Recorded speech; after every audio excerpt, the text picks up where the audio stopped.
podcast for the Yale Forum on Religion and Ecology. And this week, I'm really happy to welcome onto the program Ricardo Rozzi. Ricardo, thanks so much for making time for us. No, thank you very much for having me. And we almost met at the University of North Texas some years ago, and now I'm here in the Magellan region, actually at the Strait of Magellan.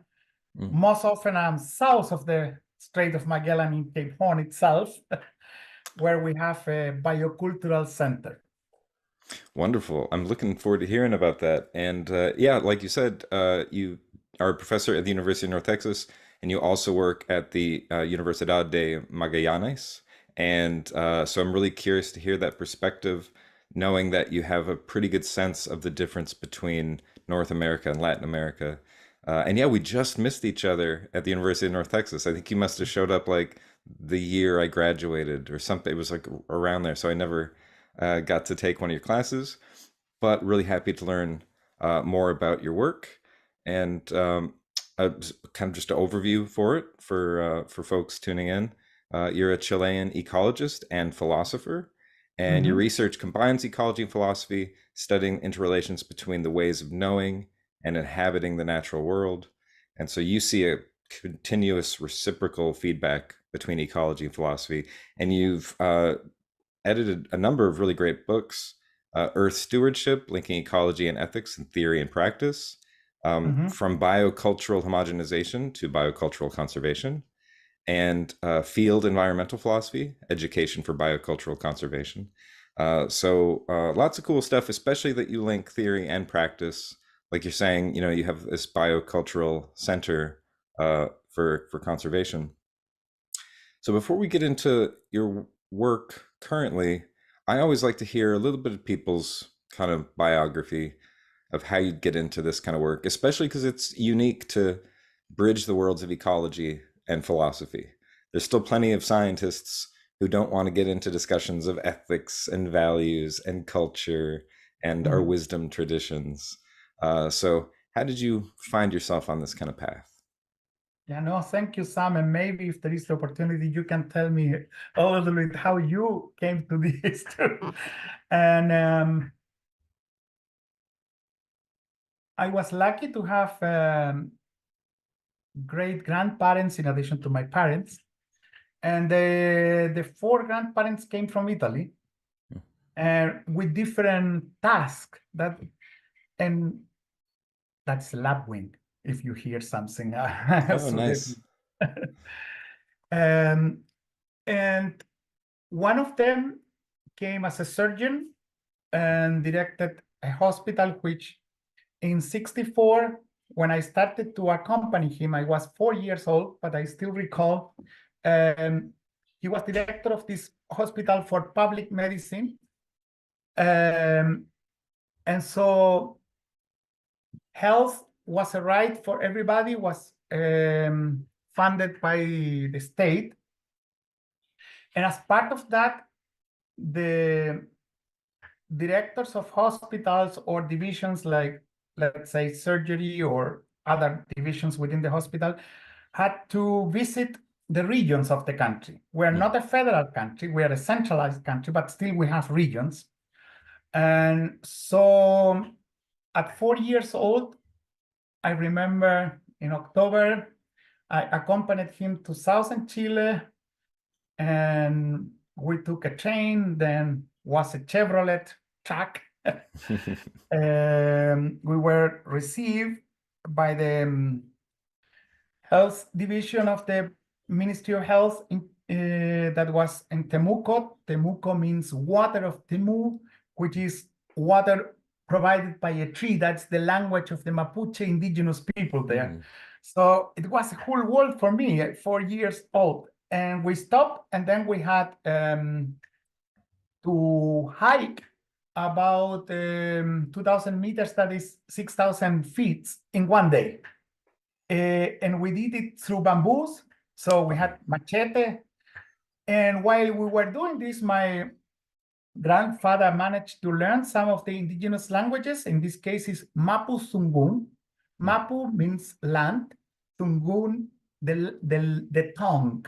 and the tongue means both the tongue, the actual tongue, but also the language. Right. And in this case, it's the language of the land. And Mapudungun is a very, very onomatopoeic language. So the lonco means head in Mapudungun, but also means the chief person of an indigenous community.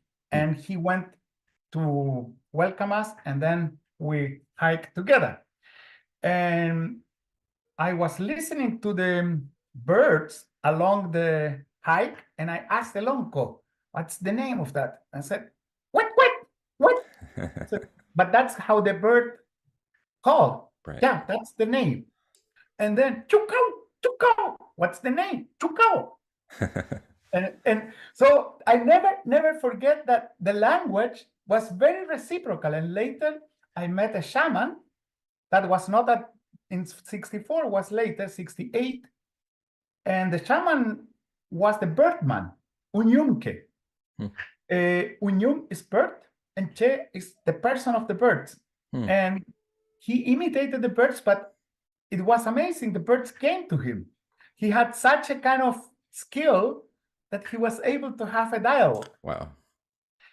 So we went through the Chusquia, we hiked, and suddenly we arrived to about the tree line in a field of lava with patches of monkey puzzle trees.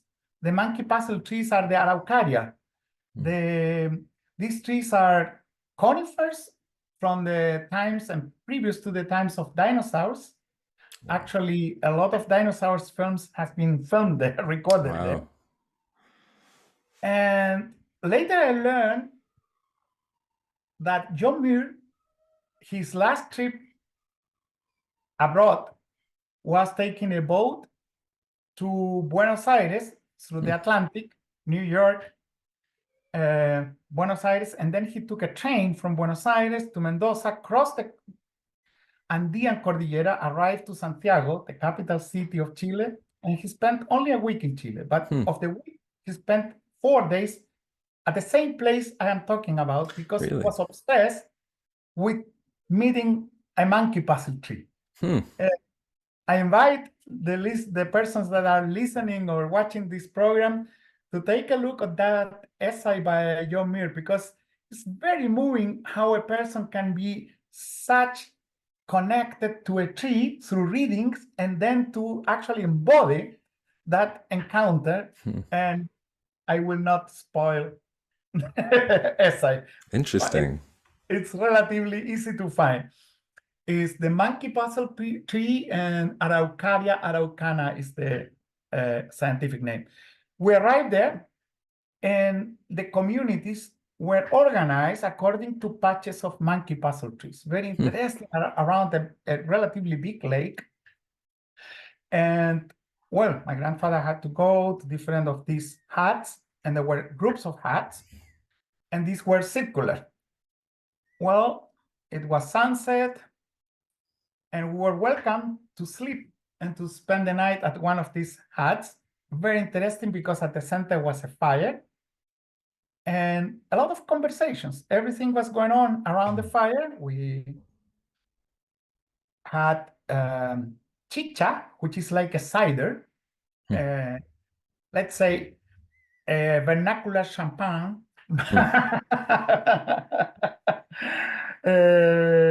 but made of the seeds of the monkey puzzle tree. They are relatively large, are like pines, these seeds of pines that we have in the US, in Colorado, but I would say 20, 30 times larger. I mean, each was like, and that was very tasty for me. And I was 4 years old, very curious, with open eyes and everything around the fire. And then we went to sleep, and the whole family slept around the fire, including the doctor, my grandfather, and myself, and a couple of dogs, of course. So that was a little bit the beginning. And he was very influential to me, my grandfather, but also I accompanied him from 64 to 73. What happened on September 11, 73 We have also a very sad September 11 in Chile, which is the military coup when Pinochet took the power, and that was very violent. So all what I am talking about was stopped. And medicine began to be privatized, and we followed the Chicago Boys School of Economy.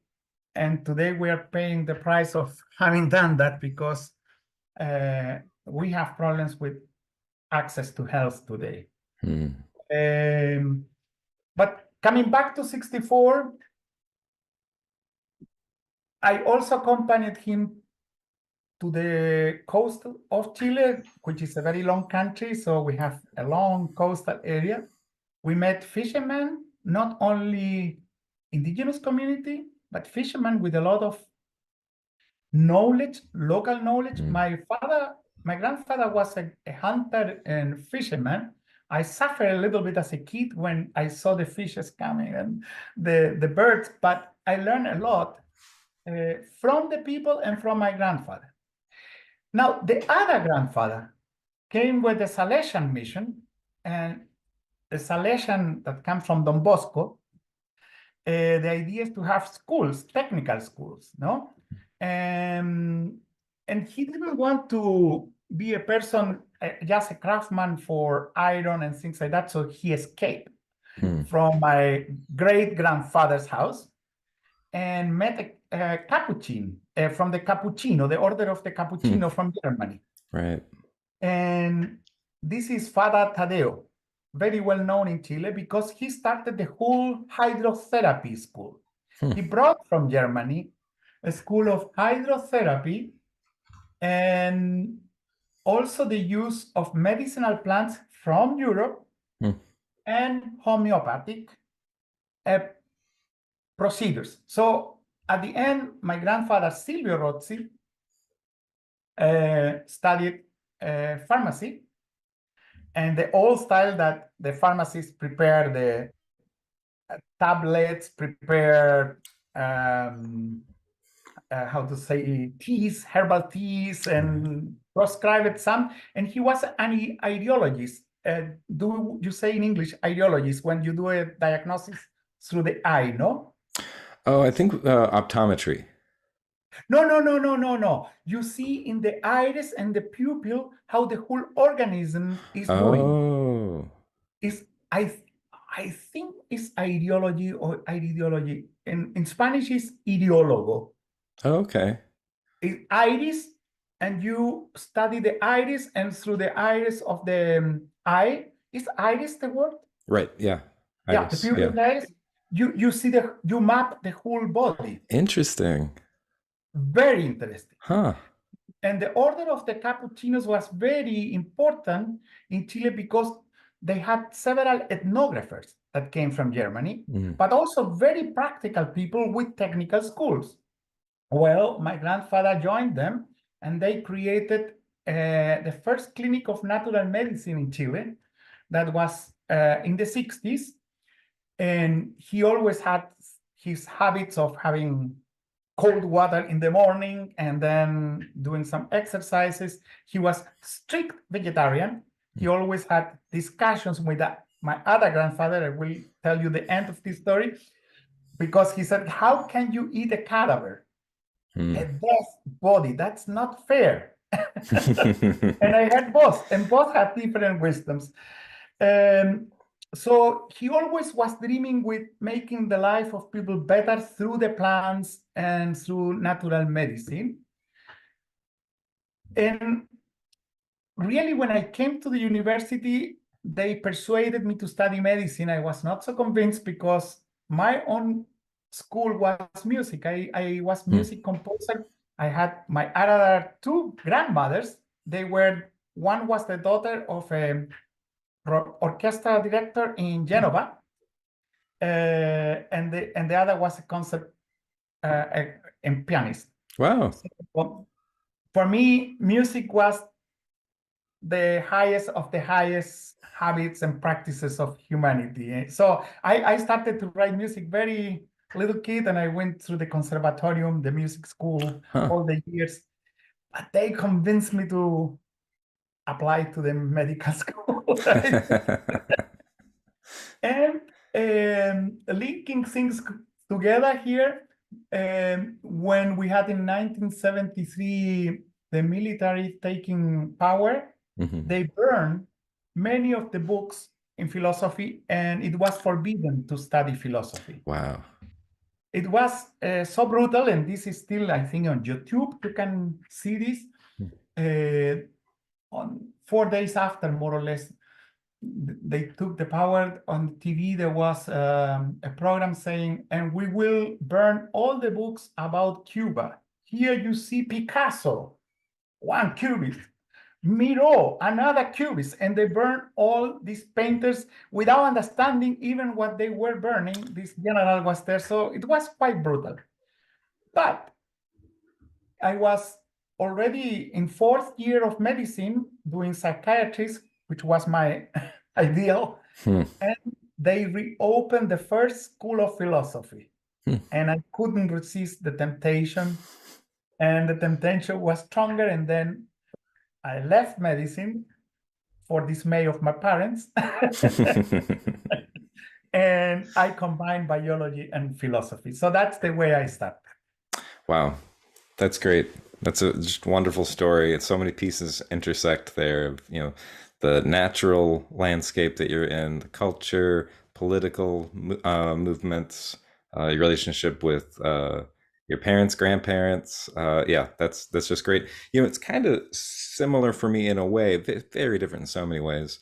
But I grew up with a lot of like camping and fishing and stuff like that, but never thought of making any work with nature part of my career. I loved music. And so was pretty obsessed with piano and trumpet and guitar. And so from like the age of 10 to maybe 19 or something, that was my whole world. And then something clicked where I took a philosophy class and fell in love with it. And then found my way, because I was, growing up in Texas, in the North Texas area. And so I knew there was a nice school nearby, and I was really just at University of North Texas for the philosophy part of philosophy. But of course, there's this amazing emphasis on environmental ethics.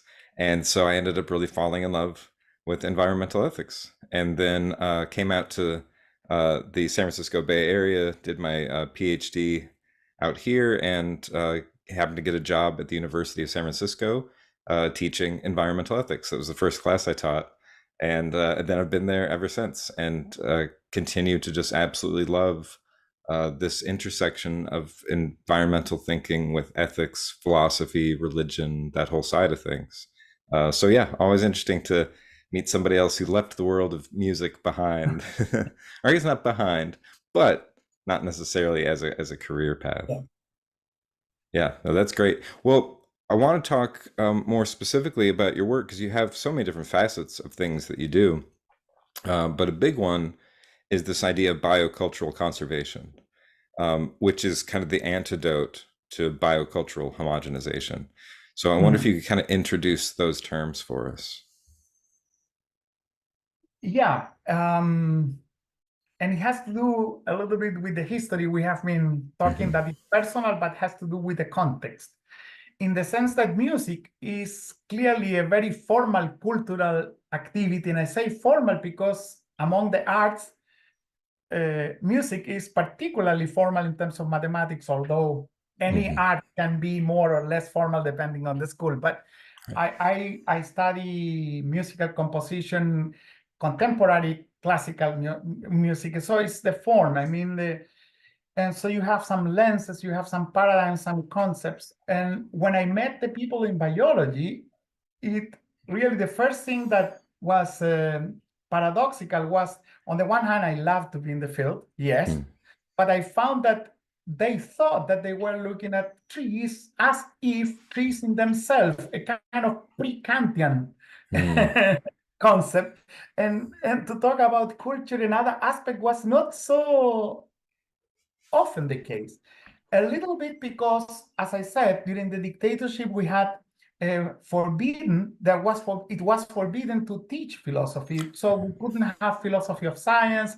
It was to be really, I think, more technocrats or normal science in the sense of Kuhn, without critical thinking. So the biocultural concept for me was, from the very beginning, a very kind of disciplinary aspect. We need to question the assumptions. We need philosophy as a craft, as a practice, not only kind of a general knowledge, but as a method of, and so also how we construct the narratives we have behind. That is the first part. So scientific stories and scientific narratives, and this has come out in your program, has come up in several of the interviews, are narratives that we build with particular method of testing and contrasting and, well, keeping an explanation as plausible or saying, no, this was wrong. But I was exposed to the poetic part, creating realities, music composition, and I was also exposed to different types of knowledge. And when I say different types of knowledge, this is very important for me and is key and central for why I do what I do and what I am trying to do. We have indigenous knowledges everywhere, including Europe, in the sense that my grandparents are from Belluno, that is in the Dolomiti, that's a little bit north of Venice, in the Alps, the southern part of the Alps. They still prepare herbal teas. They have their own craft, their own vegetable gardens. And in the sculpture in the town, Santa Justina of one is the spirit of the forest. That is the central sculpture in the village, in the town. So it's not true, one thing, that Western and non-Western. That dichotomy, I think it's very paralyzing. We have a lot of options within Western, and the difficulty we have to understand this is, of course, that the media are very concentrated, monopolized by a few, and it seems as if utilitarianism, consequentialism, calculus, self-interest is all about Western culture. No, that's an accident that I think we need to balance. But Western civilization started with the pre-Socratic, and it's still that way. And I do part of my field work in the Alps, both on the German side and on the Italian side, with husbandry activities, so to bring the cows or the sheep, sometimes goats, that are critical for the well-being of the communities, but also for maintaining prairies, because if not, we would have only forests coming in. And that's not so different from Colorado and the Rocky Mountains, although I am less familiar with that. But it's very similar to other situations I know in the Andean range and the Andean Cordillera of South America. So in summary, on the one hand, theoretically and experientially, I knew that when I understand a tree, there is something from the observer, in this case myself, but also the collective community to which I belong, and something from the tree, the biophysical tree that is there, like Martin Buber, no? To let the tree speak to you. But that is by no way the only way, and Western is much more diverse, Western civilization, Western culture than we tend to see. And of course, I think the challenge is how we can have intercultural dialogues and coordination to really relocate the value of life above the value of capital. And I say that because with the Chicago Boys, this neoliberal economy of which Chile was the experimental country, and then it spread out, we need to deconstruct that in order to have something that's broader. And I'm not saying that capitalism is wrong. What I think is it's wrong to have only capitalism, because it becomes too narrow. And more or less, that is what is my interface today of work at the Congress in Chile, at the United Nations, for example, with the Intergovernmental Panel for Biodiversity and Ecosystem Services, or with commissions on protected areas. And here I have led the establishment of biosphere reserves, which are a program coordinated by the Man and Biosphere Program of UNESCO. So, but always with the idea that we humans are diverse. There are several ways of knowing, and most of the ways of knowing are sensitive to the area because they have a local coupling with the reality, practical knowledge, yeah? And so the challenge is how to allow that to be expressed again, and that's the biocultural knowledge. The biocultural diversity is both biological and cultural and couple and interrelationships. That's really great. I mean, you couldn't have summarized more effectively, I think, the aim of what we do with the Forum on Religion and Ecology, which is exactly that, to try and open up people's attention to all these ways of knowing.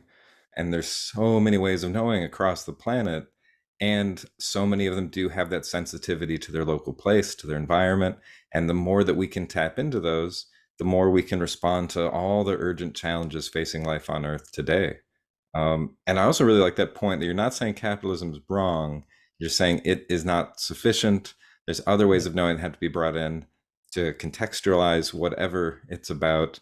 I think that's a good way to put it, because obviously capitalism gets something right, because it gets so many products to so many people, and it helps, so many businesses and all that. So it must have something right. I think sometimes when people have these really serious critiques of capitalism, they throw it out entirely. And even if that's true, I can't imagine you're going to win over many people with that kind of argument. And if you're working with governmental institutions and things like that have a capitalist orientation, it's like, okay, we can work with that, but we need to recover all these other ways of knowing. Yeah.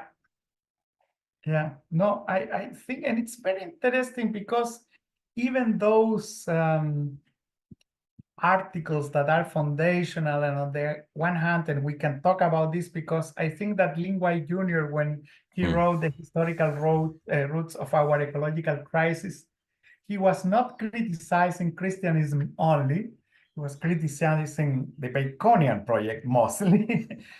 But even within the context, at the end, he finds a solution, a way is saying, well, here at least we have St. Francis.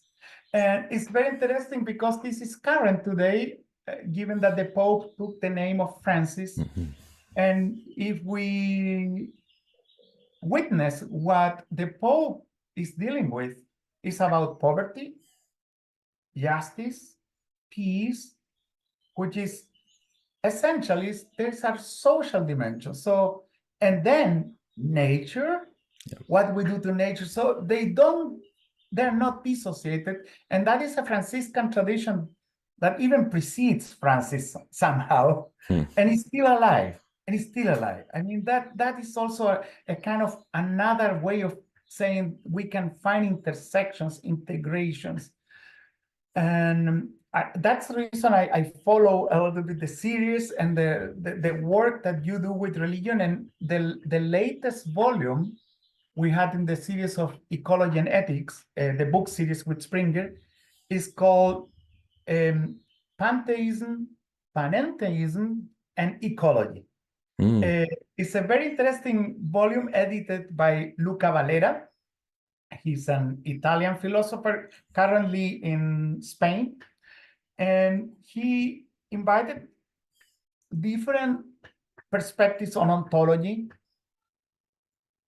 history, but also ethics. And we have some radical thinkers not radical, I mean, community-based thinkers also in Latin America that go with eco-theology of liberation, like Leonardo Boff and others. So yeah, I think that and now I say in this interface between the scientific and philosophy policy intersection, tend sometimes to leave religion outside, but religion in a broad sense bring a context we really need. I mean, it's part of really got it and you have explained that too. But I'm really glad to be able to share this here, because the Mapuche people, for example, is not only they're connected to these monkey puzzle trees, but they are connected to the volcano, to the stars, to the moon, to the cosmos.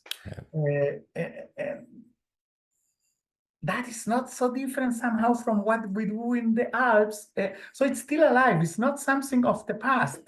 And again, it's not instead of the other knowledge, but it's in addition. And I think when all knowledge is mediated, I mean, as increasingly we're experiencing today through social media and the phones, the cell phone, then those subjects, I mean, the monkey puzzle tree, the parrots that also eat the seeds, other people become more objects with icons, and that's not the same, because that becomes an object. I mean, it's not a subject that can surprise you. Right. And so that's another component that's very important. That's the reason we call our school field environmental philosophy, to be in the field, to really experience with the senses, but also to see things that are not in the media, that you need to experience there, and to be poetic and interact directly, subject to subject. That is extremely important for us. Yeah, I really love that concept of field environmental philosophy. And especially like you said, that when you're in the field, that you can see things as subjects that surprise you. And there's something about seeing things through our various media where they're just objects, they don't surprise you. And or like you mentioned about Martin Buber, seeing the tree as a you, as a thou, and not just as an it or an object. And to me, that's philosophy at its best. And especially the point you're making of also being open to religion, because I know in public policy, but even in just philosophy, sometimes philosophers have a pretty strong allergy to talking about religion and theology. And so I wonder if we could get into it a little bit more, especially you mentioned Leonardo Boff, who I know you've written about, and his relationship to panentheism. So I wonder if you could say a little bit about the context for his thinking, because part of what he's doing is theology, part of it is liberation movements, which of course have a really robust history in Latin America. So I wonder if you could kind of contextualize his work for us a little bit. Yeah, and I will begin a little bit with the context of the 60s, which was the social reform, and my grandparents, again, that came through the Salesian. And the emphasis there was to work with the communities. And this is very interesting, these base communities, that you develop practical knowledge, but also somehow you enhance the expression of local knowledge and enrich it through exchanges. And we had many of these experiences in rural schools, which some of these rural schools still exist today in Chile and in Latin America. And it's very interesting that talking about now social resilience and environmental resilience, those are the most resilient. In the sense that the agrarian reform had two phases in Chile. It started with a Christian Democrat, Eduardo Frei Montalva was the president, and then we had the socialist Salvador Allende. And with Salvador Allende, it sped up. And one of the challenges, the distances with the gaps we had, was the know-how, what to do with the land in terms of when it becomes larger scale and you have it owned by the people. And those that were able to manage were those that were kind of with the praxis for several years in base communities and these rural schools. And it's so different from academia. And I have the experience through Catholic rural schools, but I have a very good friend, mentor, I admire him, is Roy May. Maybe he can be at one of your programs in the future. Roy May Jr., he was born in Texas, but was attracted by Latin America, and in the 60s, he left to Bolivia. Then they had a military In Bolivia, he had to move from Bolivia to Brazil and Costa Rica. And then I met him in Costa Rica, where they have the Departamento Ecumenico de Investigaciones, would be the ecumenical research department, and the Universidad Bíblica of the Methodist School. And one thing that is very striking in terms of this practice is the old way, the old fashion, that with some rural students, you spend the whole afternoon learning together. It's very time demanding in the sense, but it's enriching. But you cannot just go give a lecture, go to the next lecture, and because these are different realities. Well, that is rural schools. You do together, you prepare the cider together. There's some vernacular knowledge belonging to the locality, but other knowledges that are brought by this priest. And during the dictatorship, I used to say, because I moved from medicine to philosophy and biology, I said, scientists seem to me more dogmatic than religious persons. And because there is the religion of science somehow. Right. And one thing that is very important to again highlight or underscore is that Christianity and religions in general, but let's say Christianity, is very diverse in itself. We have different wings of the Catholic Church, some in this community base, and they created Vicaría de la Solidaridad, which was a shelter to protect in human rights, to protect the life, to accompany, to help people that were suffering, were tortured or oppressed by the dictatorship.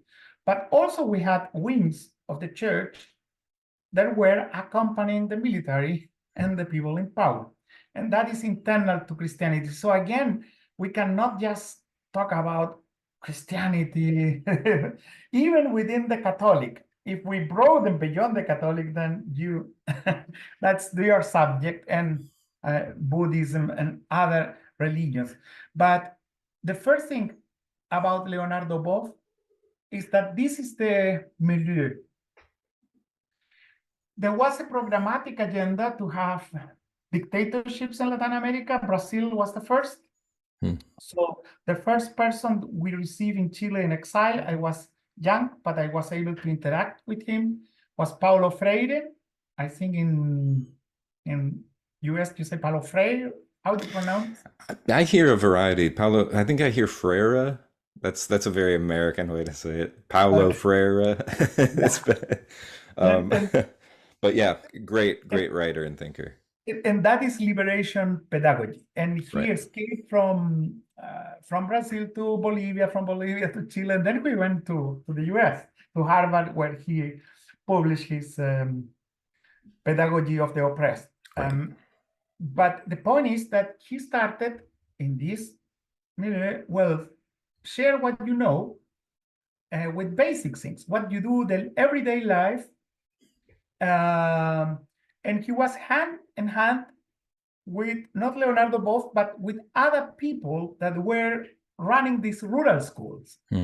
And nobody, that's very important, asked for the dogmatic belief or the dogmatic rituals of the church. It was much more important, if somebody has thirst, give him to drink, or her. If they have hunger, we need to find something to eat. And that was the community thing that brought them together. So some people came playing soccer, other things, and some went to the church. Women were very important in that aspect, I remember. And the food was prepared so like the parroquia, the kind of the community base.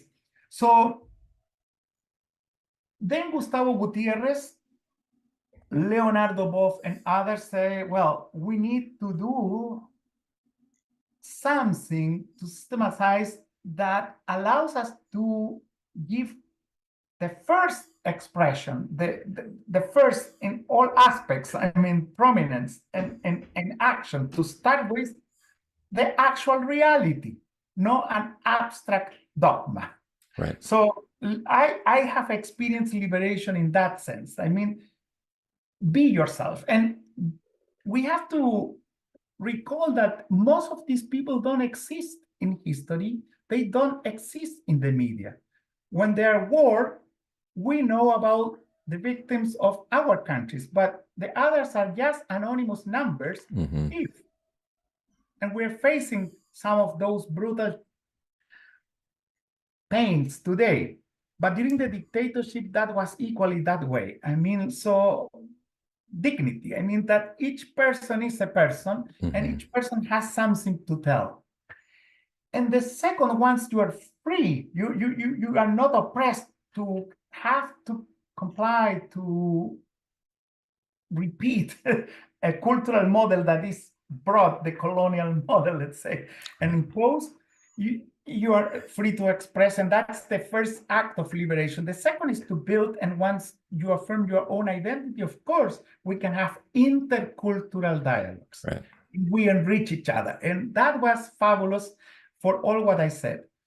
And then Gustavo Gutierrez was very important and is still very in action what he has in the social dimensions in Lima.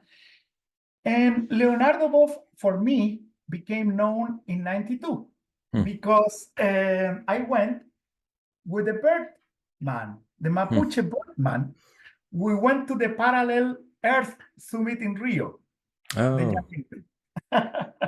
And it was the official Earth Summit that where the Convention for Biological Diversity was signed, Agenda 2021 was in that case, 2030 now.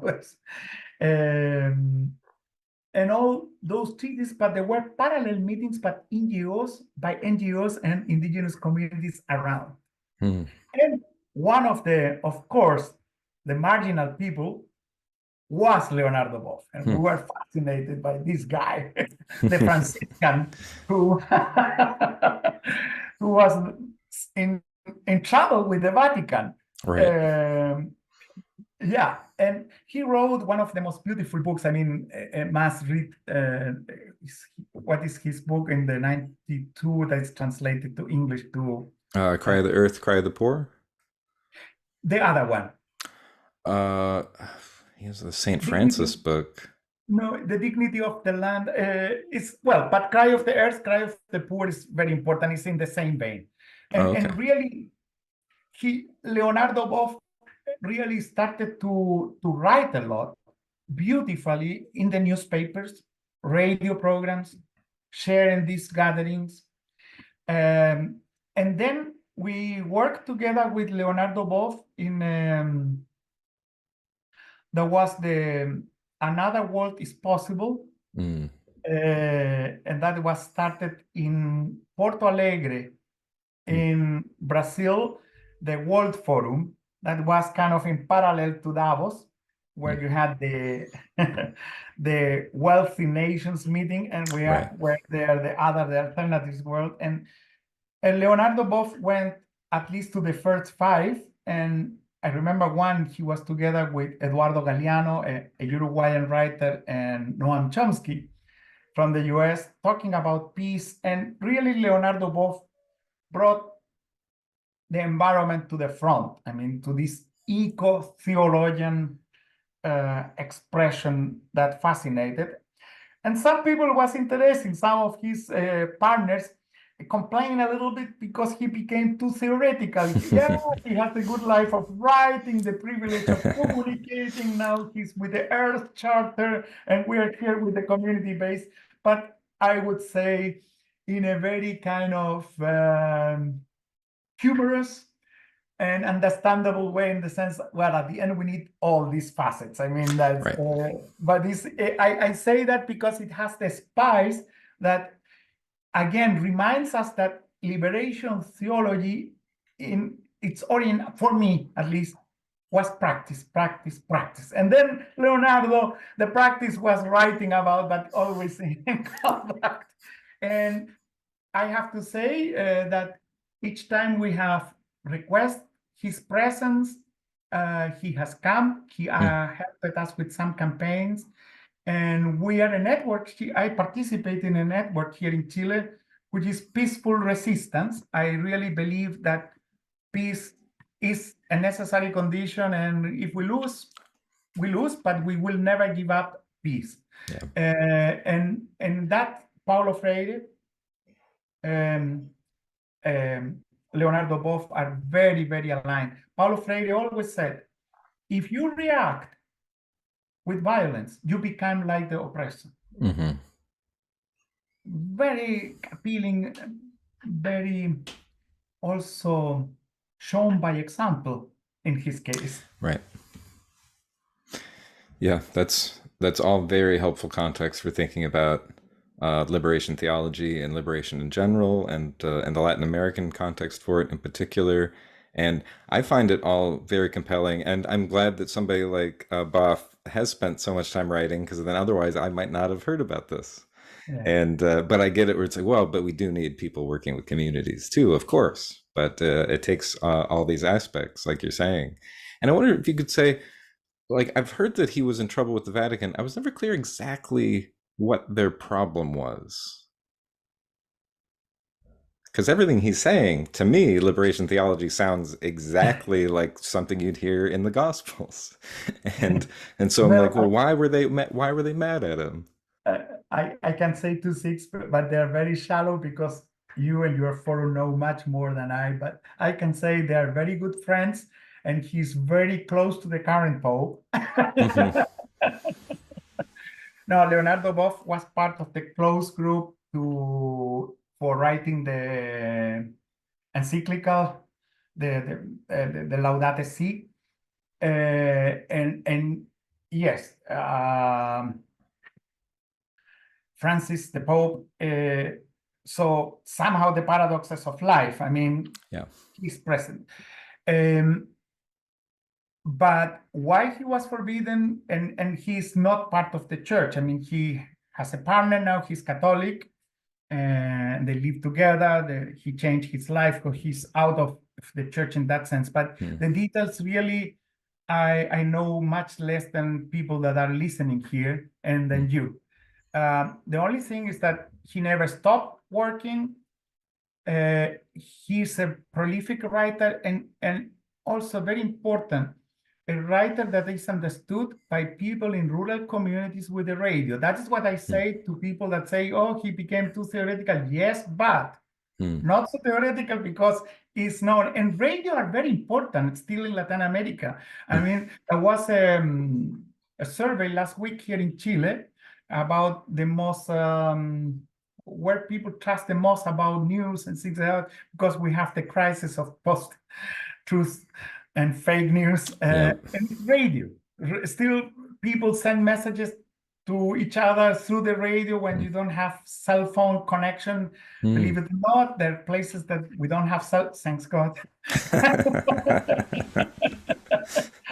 And one thing that is important really in this forum, and I am happy that you invited me but for most, to say that also voices in the South are very diverse. And the voices in the South, in the global South, are very diverse in many aspects. And I am now sitting here in one of the few, let's say, wilderness areas.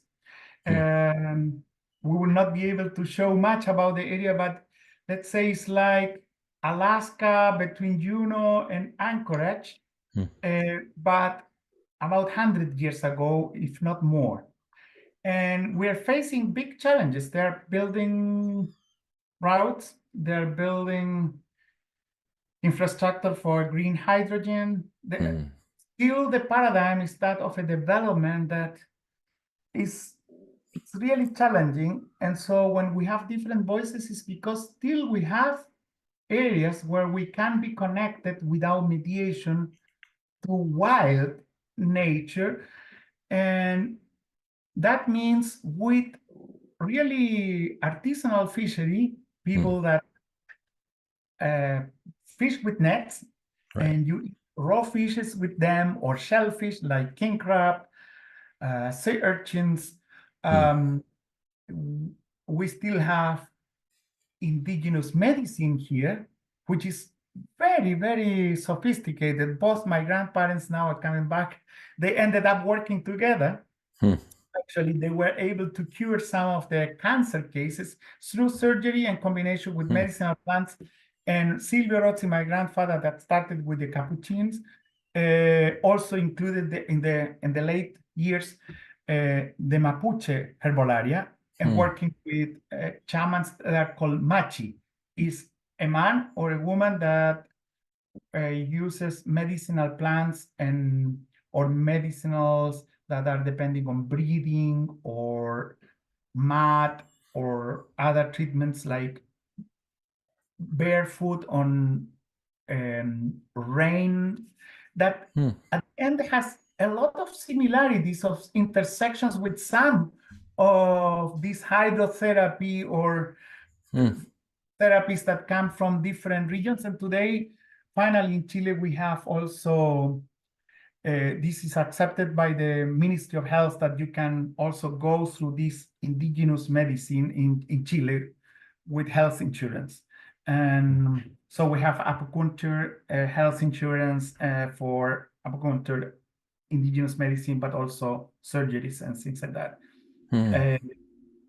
So is this multiplicity of knowledges, and then the paradox, the violence, and the justice question is, I said we're for peace, but you know, Yacuria, the Jesuits assassinated in El Salvador in Central America. So many leaders that are each year assassinated, are prosecuted. They include some of the Catholic Church from the US, like Dorothy Stang, no? No, more than 20, 30 years ago now.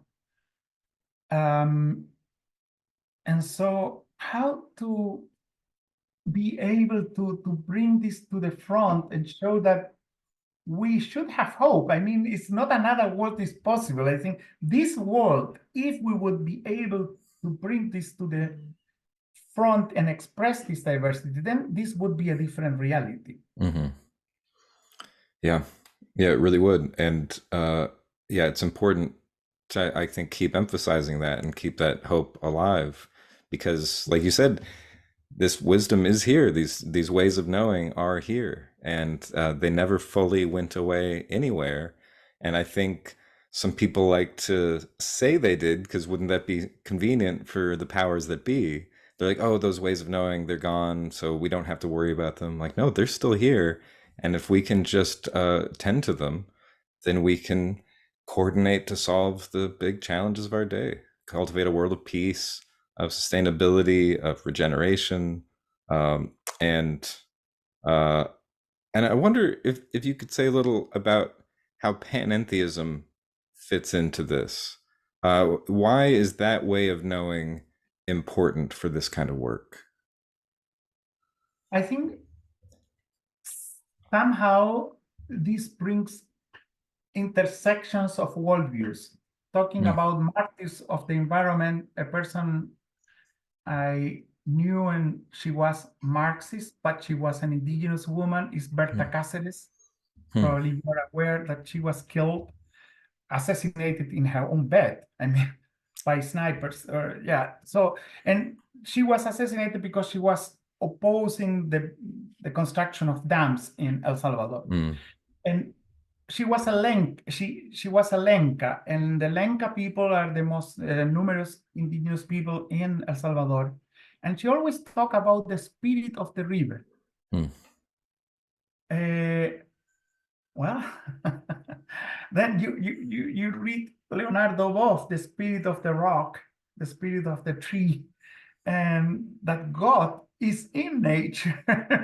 And that presence, I think, of energetic and actual beings and connection is something that is so vital in indigenous communities in Latin America. I have lived at least a little bit in the Amazonian, in Central America, and of course here in South and South America. And you feel the spirit of the trees, the spirit, and these are ancestors. These are depending on, with some variation. So answers, well, no, with panentheism, somehow to be connected to cosmos, to be once, is appealing, and ecofeminism are taking in Latin America this too. I mean, bringing first the voice of the spirit and bringing now the fine distinctions of what it means panentheism, pantheism, and why this is opposed. I could also suggest you to invite Luca Valera and those that are kind of theologian in that aspect. But for me, in the practice, when we read Leonardo Boff, because in these communities, what we do very often is to listen, oral traditions, but sometimes we read short readings and then we have a conversation. And they are appealing. And Leonardo Boff defines himself as a panentheist and give examples like I have given. I mean, one of the essays that is most appealing to people is hugging the trees and being one with the tree and through the tree with God.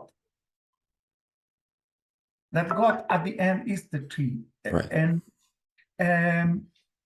And I think that is the appealing part of this. And for me, as an ecologist and scientist somehow, again, it surprises me how connected are we also through the biophysical dimension.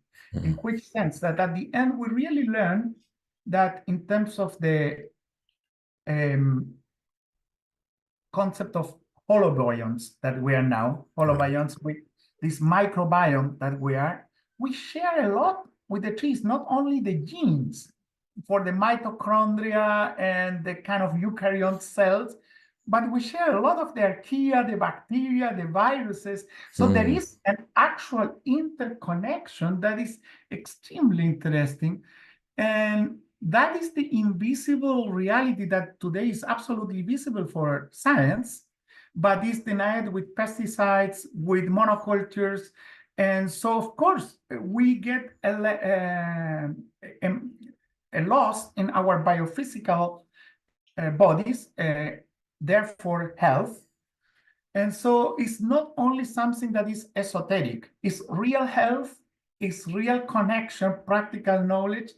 And that is my praxis understanding, practical understanding of how panentheism is community embodied. So Leonardo is not from Mars or from a cathedral coming here. And many of these people are very kind of syncretic in their beliefs. I mean, with syncretism, spirits of the trees with praying and following the religious calendar too. There is a lot here in the sociology of the church that is another thing, but I would prefer to leave that out. I am aware that it has changed through the dictatorships. It has shifted. Catholicism has less prevalence. There are many kind of new schools of Christians, new evangelical churches, and they are not politically neutral, but still with the communities that I spend most of my work are rural communities that are still keeping this kind of Catholic indigenous worldviews syncretism, and in my case, indigenous from the Veneto, from the Alps, because somehow although they're in Italy, they're still very Christian, but they have some also very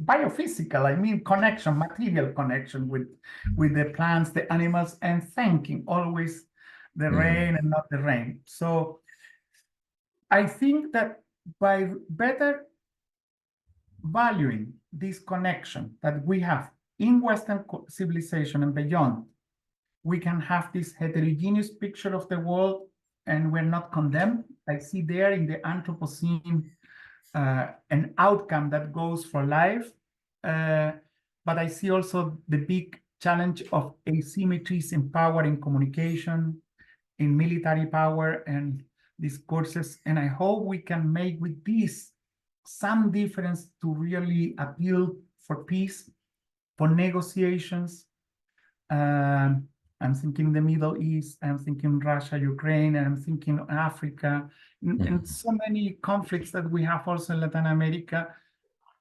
that it is possible. It is still possible to do this. And I only have admiration for those that give their lives for this. And they're still alive, some of them, some have passed away, but there is a hope. And I would say also that's very interesting in the case of Leonardo Boff about something for this program. Leonardo Boff, when he did his PhD in Germany, he studied with Heisenberg. Oh, really? I didn't know that. Yes. Huh. So it's very interesting that one piece of knowledge that's not deny the other. And I asked him, what did he do when he returned to Brazil from his PhD? What was the first thing he did? And he said, I translated the whole work of Carl Jung, the psychoanalyst, into Portuguese. Oh, wow. And you can understand the language of both still today with archetypes and things. So to really recover this idea that religion theology is studying from different, is not one or the other. Yeah. And that is very important. And that's the way I feel myself. I mean, you said music, I said music, but at least for me, science, philosophy go together in the everyday life, like for Leonardo Boff goes religion and understanding. And I hope this brings a little bit of context and ground to some of the ideas that are coming from the South, and some of them are more articulated, like rights for nature or biocultural rights for rivers. But I think the very important resistant milieu here and in other regions of the world is in the everyday practice, where we still have the values of solidarity, if not said, practiced. Right. Yeah. No, that's beautifully put, and really encouraging, because obviously between conflict and war and environmental destruction, sometimes the Anthropocene doesn't seem super hopeful, and to remember it's like, well, but also maybe get off of our phones and look at the communities that are out there actually doing this work, and then you see they are keeping our places alive, our communities alive, and so I really appreciate that that hopeful note, a hope grounded in practice, in the actual lives of actual communities. That's just really encouraging, really inspiring, and really just love hearing the way that you think interconnectedness across so many different domains. Just biophysical sciences, philosophy, theology, indigenous communities, and so many different ways of finding this common interconnectedness. I really appreciate that, and that's so much about what the Forum on Religion and Ecology is trying to do, trying to bridge these worlds. And so yeah, absolutely love hearing your perspective on it. And geez, that's probably a hopeful note to end on. I like to end on a hopeful note because it's easy to end on despair these days. And but I'll have to have you back on the show another time. So I think we have tons more to talk about, and just love hearing about the work you're doing. No, thank you very much, Sam, and thank you for these open dialogues. And it is a fact that many people live better with biological diversity. Earth stewards or custodians are a reality, like a person that has a ranch. She or he would like the best for the ranch, the cattle, the family. And those habits in those continuous habitats, taking into account the well-being of many co-inhabitants, humans and other than humans, I think is embedded in many networks. And I see there the possibility for the near future. So thank you very much. Wonderful. Ricardo Rozzi, thank you so much. This has really been a treat. And like I said, we'll definitely have to do it again sometime. So thank you so much. Excuse me. You got me choked up. It was just too poignant and beautifully said. So this was just a delight, and really appreciate finally getting to talk to you, considering that I just missed you at the University of North Texas. So thank you so much, and thanks to everybody for tuning in. We'll be back with some more conversations for you soon. In the meantime, take care and be well.